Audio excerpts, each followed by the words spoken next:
Just before I introduce Peter Kent, I want to remind viewers that we are at your disposal. We depend on PayPal for the crew. And so if you appreciate these shows, which show another part of politics or society that mainstream news does not cover, please press that button. But Peter Kent is here. He is still a member of Parliament, has been for 13 years. He's retiring whenever that next election comes. And let's just talk about that. Peter, next election, we hear things out of Ottawa.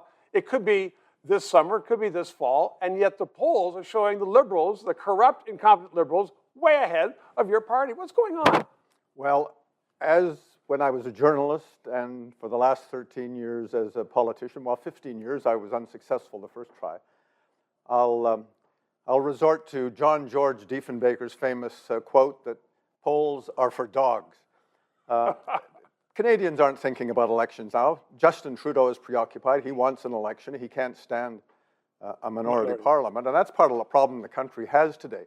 Minority parliaments can be productive, but there needs to be a certain amount of pragmatic humility. Justin Trudeau has absolutely none. He has no ethical guidelines. He's crossed the road. He's broken almost every law of Parliament. And he has had no respect for the opposition in a minority government.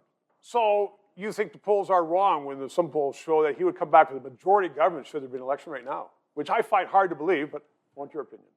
Canadians are thinking about the pandemic. They're thinking about their second vaccination. They're thinking about their jobs. They're thinking about their life savings. They're thinking about getting their kids to camp, getting their kids back to school.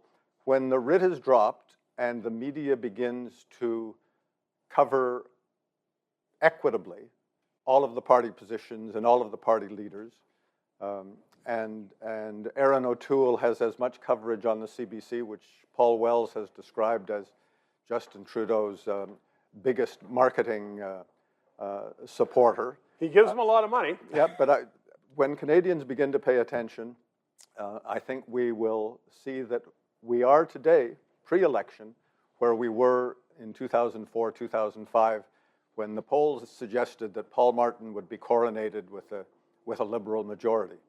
So when people are saying that this government is the most corrupt government ever, the most incompetent government ever, you're saying most people just aren't focusing on that at the moment because they're preoccupied with real things in life. Well, they are beginning to come around because the media has picked up on the fact that we are in a constitutional crisis. Yes. The Prime Minister's disregard of the will of Parliament, his disrespect for the Speaker of the House, who is a Liberal after all, who's an even-handed, fair-minded Speaker in the classical tradition. To try to hide documents. Exactly, and to take the Speaker of the House of Commons to court is simply unacceptable. And it's good to see the leading thinkers, the journalists who have looked the other way on some of Justin Trudeau's ethical breaches, they're now paying attention and they're trying to get the attention of Canadians. Coming home to roost. Peter Kent, always a pleasure. 3 minutes. Our Prime Minister, Justin Trudeau, recently stood up in the House of Commons and prefaced his remarks by saying, "And we will only work from the facts," quote, unquote, and then proceeded to lie by saying Britain was in a horrible, horrible third wave, trying to show, in fact, that Canada was not the worst in the world. Britain, though, had vaccines. Canada did not. And this was not reported in the mainstream Canadian media, the media paid for by Justin Trudeau. All of which, I'm telling you, is that it's important to have this 3-minute interview. Please subscribe, ask your friends to subscribe, and press that PayPal thing so we can continue on to bring you the news you otherwise might not know.